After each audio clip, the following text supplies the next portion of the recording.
So welcome to Shanghai and welcome to our company. I'm sorry I'm not going to remember everybody's name, but we'll go through that. But I thought what we'd do here this morning is, I know you have a lot of questions, but we'll introduce ourselves and kind of our backgrounds.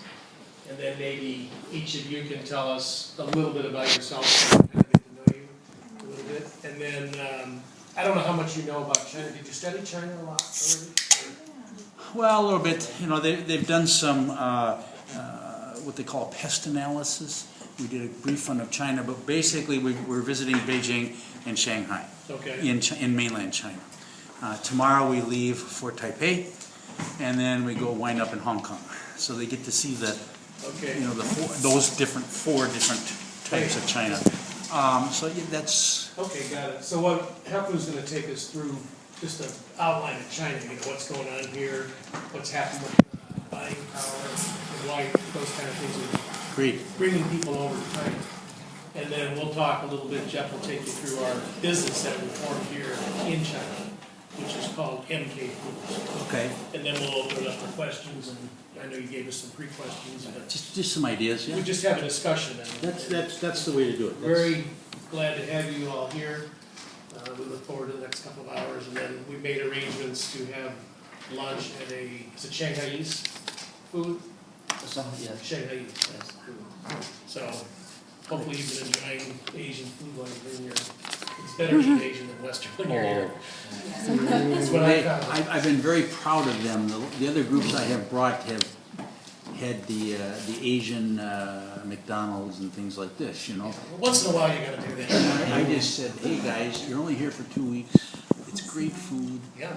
and with Cole being, you know, a great sponsor, well, and Baki too. But we've been even you know, running down and getting noodles out of the street vendors and everything. Don't do that. I know. I can't afford it. You're being forced to be braver than we are, I think. Yeah, I appreciate that. I never did either, but it was really good last night. And we're all here, so we're okay. It's good. They when they got sick. I'm sure if you find the right ones, it's very good. Yeah. Exactly. So, but my background, I've been in basically the commodity business for 35 years, and then food businesses. I worked for Pillsbury in Minneapolis for a number of years. What did you? I worked for ConAgra out of Omaha, and then I went to work for Michael Foods we're headquartered in Minneapolis about 10 years ago. And we have 3 divisions: retail, food service, and food ingredient international. And I run all of our food ingredient business globally and all of our food service business outside of the United States or outside of North America. So, and about 4 or 5 years ago, maybe longer now, 5 years ago, Jeff and I were on Jeff runs our Asian business for sales of all the Asian countries we export from the U.S. to. So Jeff and I were on a 2-week trip, in 2005? And we were in Japan and we had a weekend to kill. So we flew down here to Shanghai for the weekend, and we were just blown away at what was going on here, and saw all of our customers that we have in the U.S. So that's the beginning of when we said we need to get here and have a business. So we started interviewing a lot of our customers, and they're all talking about coming here from North America.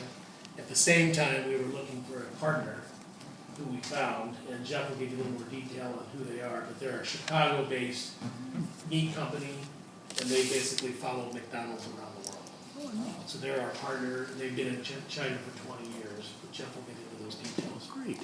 So that's kind of how we got here. It's been a lot longer process to get the business set up than we ever thought. And now that it's ready to run, it's a lot harder to run than we ever thought. So lots of challenges. We have a saying, anything's possible in China, but nothing's easy. Yeah. Right. So, that said, Jeff, why don't you mention who you are? Good morning. Let me add my welcome. My name is Jeff Johnson. As Vince mentioned, I'm responsible for Michael Foods' export business. Started primarily doing the export business from North American plants to the Asia Pacific region. And then after I'd been with the company a couple of years, Vince was nice enough to add the Middle East to my responsibilities. So I had a lot of Middle East business as well. And then as we got involved in this China project, I was lucky enough to be able to wear the hat of quite a challenge and a learning experience, and frustrating experience, and rewarding experience, and a lot of things. Well, Jeff moved over here over 2 years ago. So he lives I've been living here for about 2.5 years, trying to get this business up and running, and I think we're almost there. But it has been fascinating. I say not without its frustrations, but certainly not without its rewards as well. And you know, we welcome you. I can remember when I was sitting in all of you all's chairs as a graduate student in international business, and I didn't have the opportunity to do a wonderful trip like this, but it got me here. I think it was one piece of what got me here. Just a little bit about my background. As I said, I did a master's degree program in international business almost 30 years ago now, I guess, at Georgia State University in Atlanta, and came out of there and went into the chicken business, and was salesman for parts of Asia for a broiler or chicken meat company, and from there went into the red meat business and spent 25 years with Swift and Smithfield and some of the big U.S. packing companies in the beef and pork business, and joined Michael Foods about 6-7 years ago now, I guess. And that gets us to where we are today, I guess. So I look forward to spending some time with you today, and hope we can help or give you another viewpoint or something. And good luck, I guess. Thanks, Jeff. Thank you. Hefu's our newest member, Yes, all right. and I don't always pronounce his name correctly. Yes, Mess your names up. My name is Hefu Wang. A lot of people, just American people, call me Hefu because they don't know how to pronounce my name. Even my boss doesn't know how to pronounce my name. And I have been working with Michael Foods for 8 weeks. Is that what it is? Yeah, Long time. it's a long time. And before Michael Foods, I worked with another American company located in Virginia. It's called the PBM Products. It's an infant formula manufacturer. And I helped that company set up their Chinese business in China. And I studied at Purdue University. I graduated from there in 2006. Sorry, excuse me. And after graduating, I just lived in Virginia for almost 6 years and helped my previous company set up their business. And actually, the business goes very well. Just like Vince said, anything is possible in China, but nothing is easy. It's very challenging, but we have to learn a lot of things in China to how to build this business. Because I'm Chinese and I speak the language, so that's my advantage to kind of bridge the United States and China to build this business to generate the synergy between the Chinese resources and American resources. And I believe I have been with Michael Foods for 8 weeks. I believe it's a very good company. I have very good boss. I have very good colleagues. They really help. We travel together. It's very good. Good. Yeah, we're glad to have you on board. But that's one of the reasons I came over here. I moved here February 1st and planned on staying 5 months, so I'll be here through the end of June. And I had 3 things I wanted to accomplish, and one of them was to hire a general manager to run our business. Because we had looked, we started the search over a year ago. That's how difficult it is to find good people to run your businesses over here. And when I say good people, I mean there's a lot of good people, but we had certain criteria. We wanted somebody who was Chinese, somebody who spoke English, somebody who spoke Chinese obviously, somebody who was either went to school in the U.S., or not U.S., I should say, the Western part of the world, or worked for a Western company, preferably in the United States. And actually, have to fit all those criteria. So, like I say, we spent a year looking, and it was very difficult. We're very glad to have them on board. So, with that said, maybe quickly, can you, just so we know who everybody is, you know, maybe 1 minute each, just kind of tell us who you are and your name again, so we try to remember that. Well, I'll start off. My name is Dick May. I am an instructor at St. Mary's University. That's my night job. I am also a chief financial officer of a small company called WinLogix in St. Paul. We deal in renewable energy, wind power primarily. Okay. Our company is owned by NextEra Energy Resources. You might know them better as Florida Power and Light. And they have two sides. They have the regulated Florida Power and Light, and they have a non-regulated side, which is NextEra, and they're the largest developer of wind power in the United States. So we're part of that group. Okay. I've been associated with St. Mary's since 1989, being an adjunct instructor there. I also have a couple of responsibilities for a couple other programs at the school on a contracted part-time basis. So I keep going, needless to say. Like I told you, I was involved with a company. We started a company here just outside Shanghai in about 1999. In 2000, that was in the aluminum die-cast business. Our partner was from Taiwan, so they spoke the language. Their family was from here, so that helped quite a bit. So Good. that's Thank me you. real quick. Good morning, my name is Neha Sadhu, and I work for United Healthcare in medical underwriting, and I've been with the company for 9 years, working full-time and also going to school part-time and doing my master's in international business. And St. Mary's is in Winona. Well, at St. Mary's is in Winona, the traditional campuses, the Okay. 18 to 22-year-old undergraduate campuses. But believe it or not, in Minneapolis, we started out there in about 1984. So we've been there 27 years. We were the second or third largest graduate school in the state. Okay, so you have a After campus U in of M. Minneapolis. Yeah, down on 2500 Park Avenue. Oh, okay.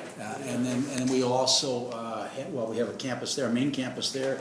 We have satellite over in Oakdale, Minnetonka, Apple Valley, Woodbury. and Rochester, Woodbury. So we've seen a lot of growth in that area too. Okay, I did not realize it.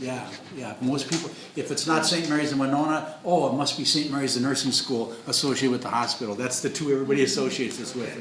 No, we're with the Winona group. But Okay, thank you for the explanation. Hi, good morning. My name is Marzena. Actually, you can call me Maggie. I'm originally from Poland. I lived in Minneapolis and worked for a local Minneapolis law firm. We mostly take care of immigration law and adoption with Eastern European countries. And I think I would like to use my language skills and the knowledge being as a foreigner that will help me to set up a business possibly in one of our Eastern European countries. So that's why I came here to find out how difficult it's to overcome those difficulties. Okay, thank you. My name is Corinne. Original was born in Vietnam and raised in the U.S. I lived in the state for the last 32 years. Married, have kids in college. I'm currently working for Johnson Corporation. They have a plant in Wuxi in Shanghai right now, what we went to visit a couple days ago. It's because I work in international companies, and right now I'm focused to see if they have a sales off in Vietnam.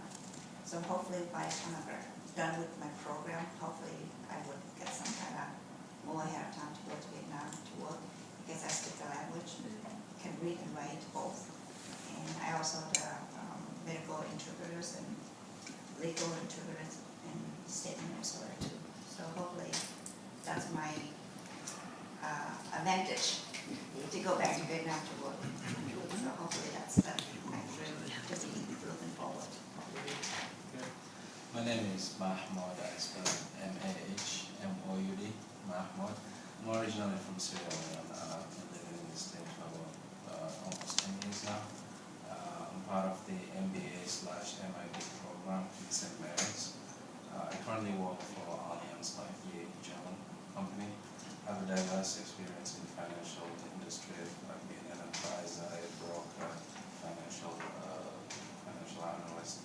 I look forward to use this experience to get to the next step. I have some exposure also in the Middle East as I speak around That's nice. the region. Good morning, my name is Megan Swayzer. I want to thank you again for meeting with us. About March, when we had unusually 80-degree temperatures in Minnesota, I was at my parents' house with family friends, having a bonfire. And one of my family friends works with Crystal Farms and had suggested that we could maybe ask Vince if he'd be willing to meet with us. So we really appreciate, you're a busy gentleman. I work in the legal technologies industry, so big litigation databases, which is a global business as well, out of Eden Prairie, Minnesota. And then this field trip is the last part of my MIP program, so then I'm very excited to learn about your experience. Hi, my name is Bati. I'm from Cambodia. I live in the US for about 2 years and a half, and I work in the MIT program in Stanford University. So I have like 2 more classes to finish, and then I will consider to go back to work in Cambodia. Thank you. Good morning, my name is Juan Pablo, and I was born and raised in Colombia. I've been in the US since 2010, and I moved to the US for my school. And yeah, I'm glad to be here. Thank you for having me. So will you go back to Colombia, or will you try to stay in the United States? I will be at least 1 more year. Okay. So as international student, the government grants like a year of practice, work permit. So that is It's interesting to learn about the U.S. immigration policies and visas and stuff, because I never had thought about it, before, and then, moved over here and had to deal with the Chinese visa programs, and made me start realizing, the U.S. must have those things. Oh, yeah. Because a lot of students finish school, but if they don't have a job, then they have to leave. Is that Yeah, right? right. Then you got sponsor. Yeah. Or the sponsor, And Or get married. Good morning. My name is Jessica De La Rosa from Minnesota. Last part of my MIB program as well. Looking to possibly moving back to France. When I did my undergrad, I lived in France for 4 years, so trying to use my program with something related to being able to travel and living abroad. In Paris? I lived in Rennes, which is in the western part of France in the Brittany region. Because I was going to say, you move here, they call this the Paris of the Yeah. US. Well, as I'm looking around some of the architecture and everything. Have you spent some time in the French concession yet? No. Oh, you really? just driving through it more, yeah. We gotta walk through it, that's Yeah. what you really see. stuff. Fusion Park and thing in that area. Hi, my name is Rashid. I've been living for almost 9 years now in the US, but I'm originally from Morocco. So I'm in Masters in International Business. I got like 4 classes to go, and then I'm done. Hopefully I can find something back home, some like American companies or something like that. Great. Well, a big mix of people here. Yeah. Very Yeah. interesting. How many students are in the class? Well, in this particular trip here now, this is it. We've got about 40 to 45 that are in the program in various stages. The classes that the university runs in the Minneapolis area are all night classes.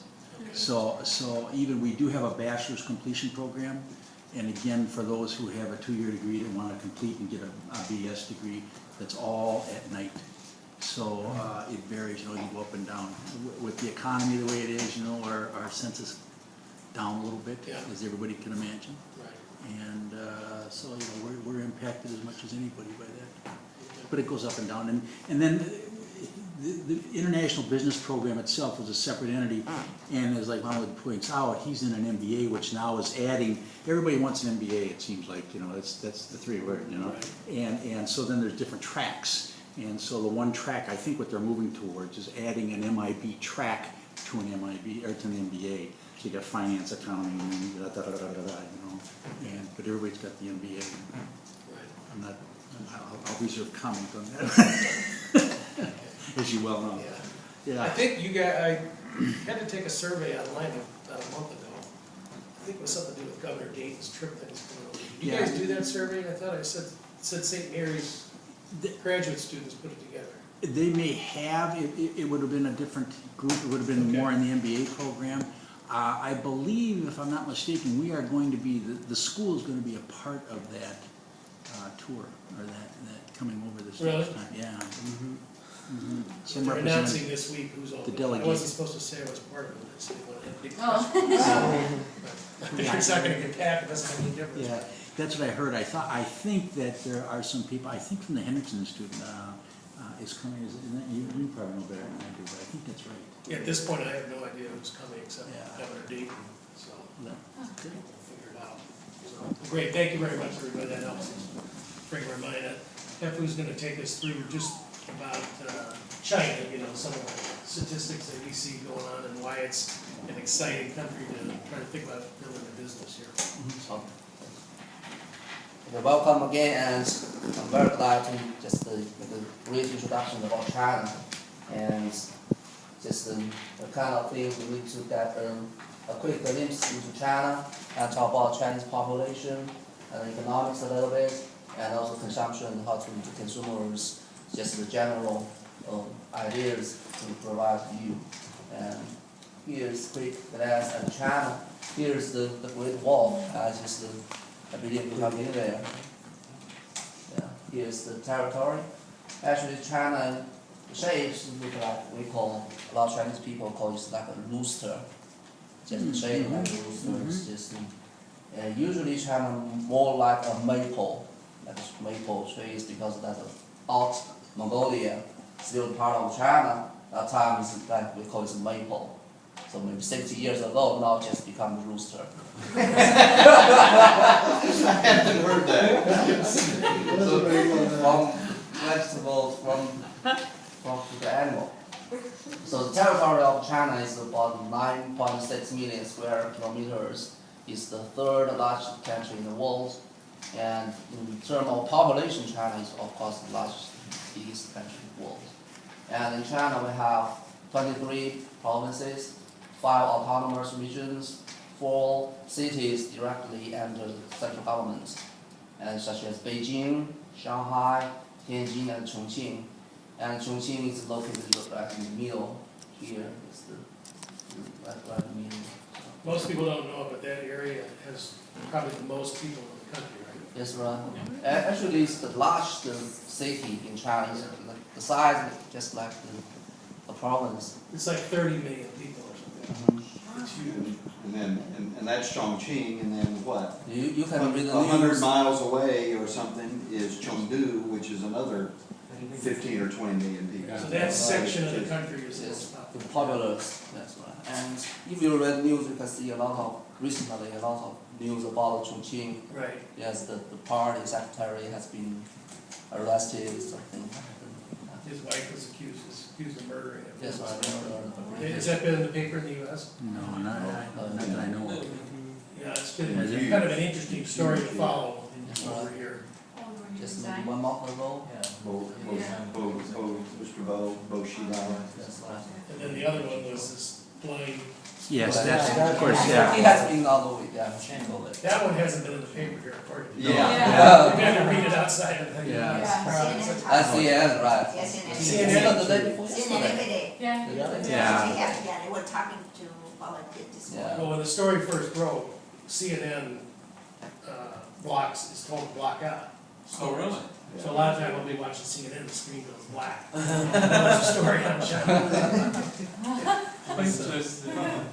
So that's a good point. I mean, as you look around, it's a very capitalistic country. Yeah. I think it's actually more capitalistic than the US right now, but it's still communist. That's right. There's still some Power is control there. going on in Beijing.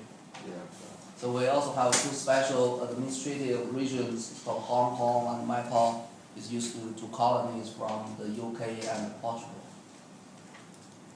And here just administrative structures. We have 34 provinces, we have 4 cities, it's directly under the government, and 23 provinces, 5 autonomous regions, that means minorities. Yes, they have some self-rule by themselves.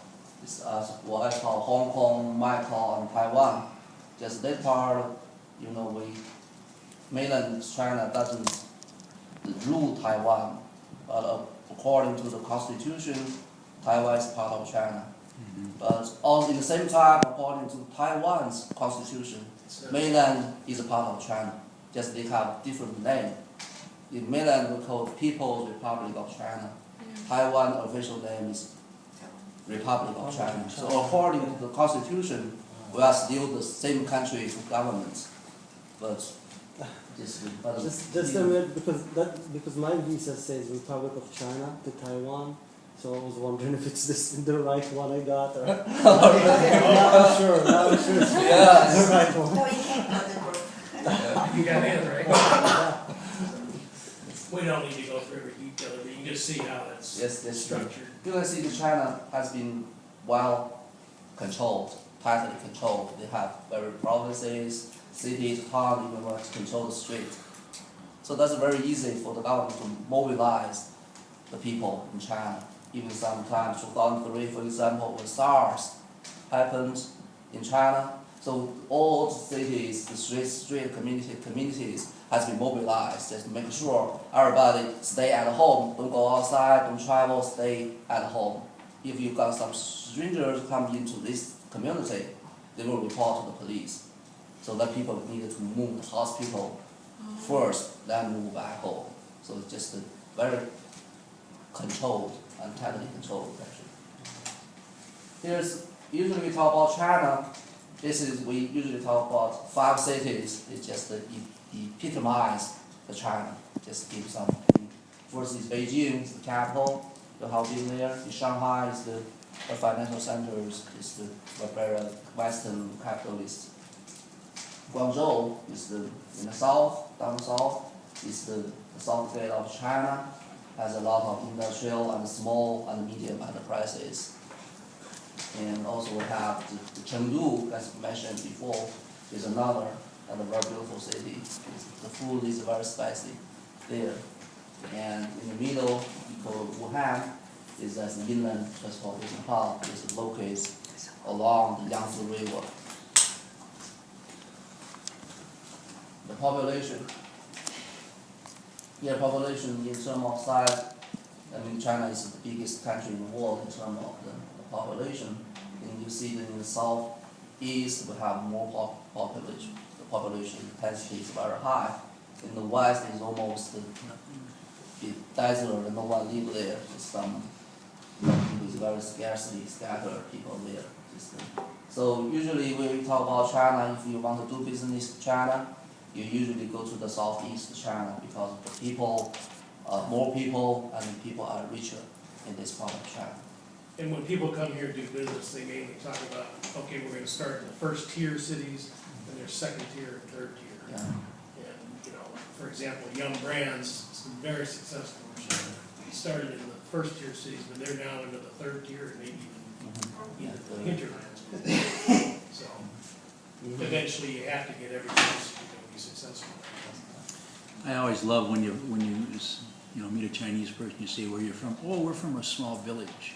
Yeah. How big is your village? Oh, 3 million. Yes, that's right. And that is not an exaggeration. No, I know. Yes, I was born in the small town in northeast. Just my hometown is 2 million people. Yeah. And what's the name of it? It's Foods1. No one's Never ever heard. Never Never heard heard of of 2 it. million people. The ethics. Officially, China have 56 ethnic peoples, just including the Han account for 86%. So we have others such as Korean, some different names. It's very even for me, I cannot memorize the names for their ethnics, the names. So the total population by December 31st, 2010 is 1.3 billion. And we didn't include Hong Kong and Macau. And we just account for 1/5 of the world. So the people living in urban is almost 50, and living in the rural is 50. It's 20 years ago, the ratio is 20 versus 80. 20% of people living in the cities, urban areas, and 80 people living in the rural areas. Now, only 10 years, it almost changed dramatically.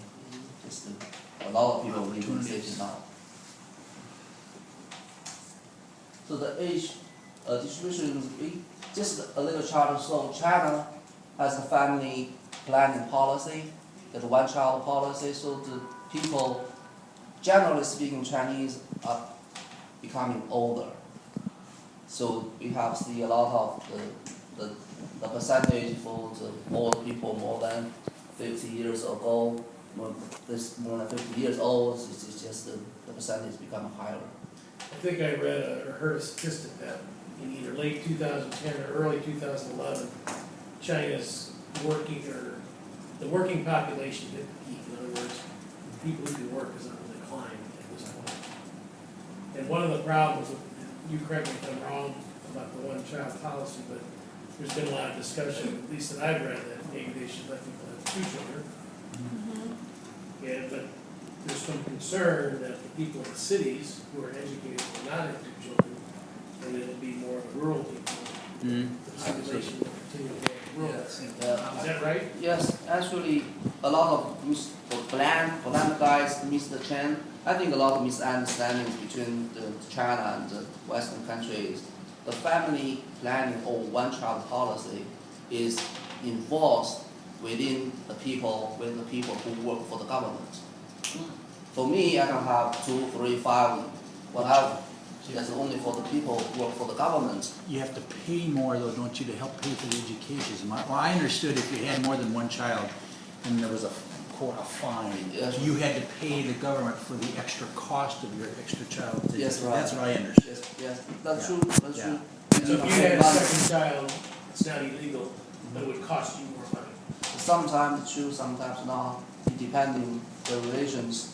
If you have if you have no relations, you live in the rural areas, you don't need to pay. I don't understand why the Chen Guangcheng has got so many attentions from this. It's quite common in China to have 2 babies. Usually we don't choose not to do because it's very high. To pay a baby, to grow up a baby. The tuition is very high. The other thing I've heard is that if a 1 child marries another 1 child, then they can have 2 because they're just replacing themselves. That's legal, That's yeah. legal. That's completely legal. Legal or Legal. Legal. Like most laws in China, very complicated. Yes. Well, as we say, they're written loosely, so if you know somebody. Subject to any interpretation. That's right. So this way, so everything is up to the government. They have the right power to integrate the law, the rules. So everything is controlled by the government. It's kind of Chinese characteristics. So that's why you have to have some kind of relation with who you're dealing with. Is that make it your It's called guanxi. Guanxi, Yeah. It means it's relationship. relationship? We call it networking in the United States.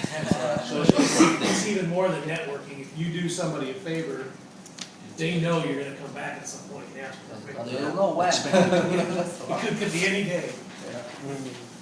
Very important to get business done. So we see the China. Now China has been the second largest country in terms of economy. Is the first one is the United States, second one is China. So we can see the China's GDP has been growing ever since 1996 to 2011 by almost average is 9%, more than 9% GDP per year.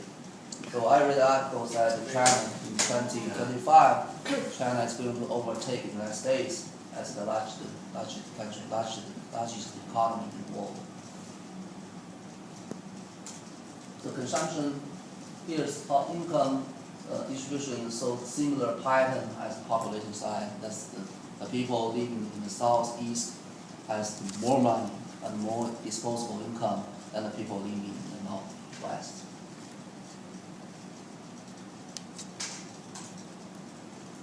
So disposable, yeah. You can see everything in China seems very rosy, very optimistic. So even the personal income, per capita, everything you can see growing. The disposable income obviously is very important for our business because we supply food to the fast food chains and the hotels. So the more disposable income, the more opportunity we have to sell our eggs in the market. And I just read an article in the paper this morning talking about income. The government has outlined, did you see this, what a white collar person's job is in China? And they just changed it. It used to be if you made 100,000 RMB a year, this was 4 years ago, you were a white collar worker. Now they just changed the rules. The government makes a lot of these rules. You have to make at least 20,000 RMB a month, so 240,000 RMB a year. You have to own an apartment with at least 2 bedrooms, and you have to own a car that's worth at least 150,000 RMB. Then you're considered a white collar worker. I don't know why it makes a difference. They have this description of what a white collar worker is. So I think that's the way is that we will talk about a lot of income, GDP, personal income, disposable income. But we try to find a way to define the inflation in China, but I didn't find that number. So we see the GDP. Last year, the inflation was 5.2%. Yeah. It was planned at 4, it was at 5.2. And sometimes in the early 1990s, the inflation rate has been double digits. So Yeah, and I could see it in planning this year's trip compared to last year's trip. Prices? Yeah, the prices are up. And yeah, I can see it. It's, and a lot of it, especially in the transportation area, of course, that's fuel, Right. gas and the oil cost. But in general, it's been a little bit than last year. I find things in Shanghai is very expensive. I mean, it's Yep. it's an interesting city because we want to live like we live in Minneapolis here. So we're paying big dollars to live like that. But there's a whole segment of the population who's making not a lot of money and living in Shanghai. So I mean, it's this kind of thing. And there are some things that are cheap here. Taxis, very cheap. When you get in, it's 14 RMB and you'll drive 3 miles and it goes to 16. So it's really not a big deal. Subways are cheap. So public transportation is cheap. Even the country airline flights are cheaper than what we see in the US. Much. Yeah. But then food, restaurants, housing, that we're used to is very, very expensive. Cars, I don't know. car is more expensive than in the United States. I drove the same car when I drove in the US. It's called me the Honda Accord. In the US, just $20,000 US. Here it costs me $30 US, $30,000 US. There's a 100% tax on it because they are. On car? Yeah. I wouldn't know because I wouldn't rent a car here. It's just It's scary enough driving with my driver. Close your eyes and go. That's not the only thing you do. But you may be right, I don't know the answer to that. That's exactly how 5 million other people drive too. Close your eyes and go. Yeah. It's amazing how few accidents there are. That's We've commented that it works. I don't know how it works, but it works. We saw one accident once. Yeah, the whole time. Yeah, the whole time. I mean, you'll see 3 blocks just stop dead, and they're not honking that much. I mean, gosh, if you were in the U.S., they'd be pounding on each other's doors, you know what I mean? Well, what I figured is when the cars are stopped, there's less honking. It's when they're like zipping through. Yeah. Leading on. Here I'm coming, watch out. Watch out, here I come. And I think all I can figure out is when I read some books, like fiction books on China that were kind of back from the 40s and 50s, and people who were important had cars and drivers. And in the books they were talking about how they just went down the street blowing the horn, here I come, I got somebody important in the car. And I wonder if that's just how people learn to drive. Not so much.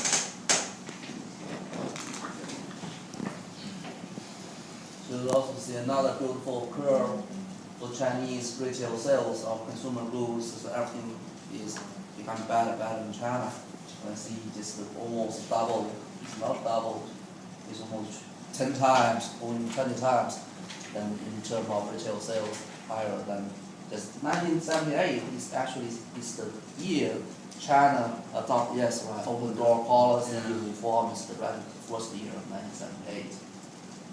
I don't know if you've had a chance to walk down Nanjing Road. Oh, yes. Yeah. We're See some of the staying, shops. we're staying just 2 blocks from there, 3 blocks right that's down in right. that area. When we walked down there yesterday, I couldn't believe the people. Oh, is Mhm. high. The whole wall was solid people, it's just crazy. What night were we down? We were down there Friday night or Thursday? Friday night. Friday night. And they're dancing. They're setting up, boom boxes. And so we got her on film. She's dancing with them.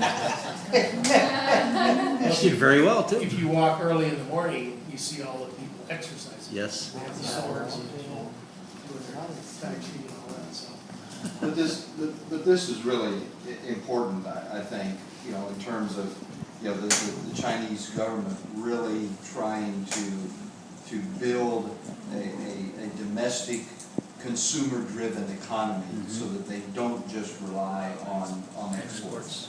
And they're having some success. I mean, I think they're a long way from certainly where the U.S. is as a consumer society, but it's important, to get a balance in the economy, and they're working pretty hard. I recall in America, usually 80% of the economy is driven by consumer.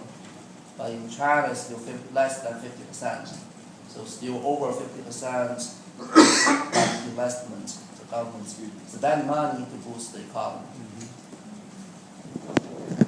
There's the tourists that see domestic, and a lot of people, they have more money, they want to spend money just to travel inside China or outside China. So when you say domestic, are these Chinese traveling or just people that? No, it's domestic. Just domestic travel? Domestic. Which again shows the money going to the general population to spend it. The fluency that's coming into play. This another thing about China is a little interesting. They move with holidays sometimes. Yes. They make it a long holiday, Yeah. 7 days in a row, 5 days in a row, so all the people have time to travel. Yeah. If you don't care, And- it's crowded. And a lot of that goes back to the earlier slide we talked about, where, the 80% rural, 20% urban has switched to 50-50. So now you got 30% Going back. of the economy, of the population, that now wants or needs to go home once or twice a year out to the rural provinces. So that's part of where this growth, comes from. We used to find that when the Chinese New Year, the holidays would come, our people would leave, they'd go, they never come back. Yeah. Have you found that? I've heard that a lot. Yeah, they'd get home, they'd make money, and then go home, and they missed The home. paper here this year was worse than ever. Was it? Yeah, they all went home, It's a labor shortage. many of them did not. And then generated a labor shortage, Yeah, the labor shortage just as we call it population bonus has been decreasing in Yeah. China because a lot of people become older, so they have to stay in their hometown Yeah. to provide for their parents. So they just don't want to come back to the cities to work. The U.S. is facing somewhat the same problem. And it's exacerbated here. We found out that retirement age here is mandatory at 60 for office workers and 55 for factory workers. At least that's what we were told in Beijing. I did not know that. Well, see, and then If you work for the government, it's a different party for the work for the Oh, government. okay. 55 for female, 60 for male. for office, and then it's 5 years each if it's factory workers, what I heard. Yes, for factory work, it's 55 for male and 50 for female. Is this just people who work for the government or anybody? This is for government, it's 5 years older. It's 55 to 60. 55 for female, 60 to male. For the factory, for the plant, is usually go 50 for the female and 55 for the male. But my question would be, like for you working for a US company, you don't have a mandatory Usually that with state-run company. state. State-run. Okay. But how big of, what percent are state-run? There's a huge number that are still state-run, aren't they? Right. I know they've been trying to diversify and get rid of them, but you know what I'm saying? So they're facing somewhat the same problem we are in the U.S. in the fact that we're aging, and there's not the people to take these jobs at the same time. Yeah, exactly. That's a problem. So the government forced them out. Yeah. So it's the vehicle ownership, just to see that the curve is very increased very dramatically. And I remember in last year or the year before last year, China has become the largest country in selling the vehicles. in selling. selling the Selling, vehicles inside China. It used to is US is #1, now it's China. So a lot of General Motors, they try to sell vehicles in China. They move all the cars. How many? 18 million cars a You're year. right. We visited the consulate in Beijing, Yeah. and I think they said Beijing alone is 1,000 new cars a day are being Really? added to the roads. Isn't that what they said, if I remember I thought it was correctly? more. Huh? I thought it was more than that. Was it more than Like that? 3,000. 3,000, but anyway. Well, Beijing traffic is worse than Shanghai. You Shanghai, notice? official license plate is issued 10,000 per month. That means you can got Shanghai license. If you find another way to get the non-Shanghai license, it has more cars on the road each month. Ah, jeez. Beijing has a, you can't drive your car without ID. Odd and even. Is that what they do? Alternative This things. I wonder when they're gonna do that here, So they, sooner or later. It doesn't seem to make any, well, I don't know. I wonder what it would be like in Beijing if they didn't have that alternate day. I mean, it's terrible. But it's not a good policy. Usually you said, okay, you cannot drive all the number in this day, so people buy 2 cars. yeah. Actually, it Yeah. comes Get along two with the plates. cars, Yeah. it comes along with So you still got the same number of cars on the road. Right, they didn't expect side effects. Yeah, that Very makes sense. short-sighted. So it's done, so But anyway, just one other comment, when you look at this, and we've talked about how many cars are being sold and so forth, and Vince and I have talked about this, how many people that we've met here that have some relationship to the automobile industry. I mean, it's just incredible, the GMs and the Volkswagens and the BMWs and the Audis and the, you know, it's just incredible how many people are here and Expats. expats working in the automotive industry. Yeah. It's just, I mean, it's just staggering, really. Big market. And not just the automobile manufacturers, the brand names you know, but the suppliers to the, you know, upholstery people, electronics people, tire people, I mean, just everything. That whole industry has to support what's here, and they developed everything here. I mean, you couldn't bring it in, you know. Yeah, they're not, for the most part, most of them, I have several friends that work in various supplier type companies. They're not building plants here, running plants here to export. No. I mean, it's all being used in the domestic. Our US facilities, the reason why we came here is because our customers of our US facilities were coming over here, this part of the world, and they said, we want you here as our die-cast supplier, not from the US, but from here. So that's why their biggest supplier, the biggest customer that they have is Nokia, up in Suzhou. And not the phones. We make the die-cast we make are like this. It's the equipment, all the electronic equipment. But that's why we came here, is because our customer said, no, you go there. And they supply the world from here. In addition, yeah. So, you know, it varies all over, but that's different stuff.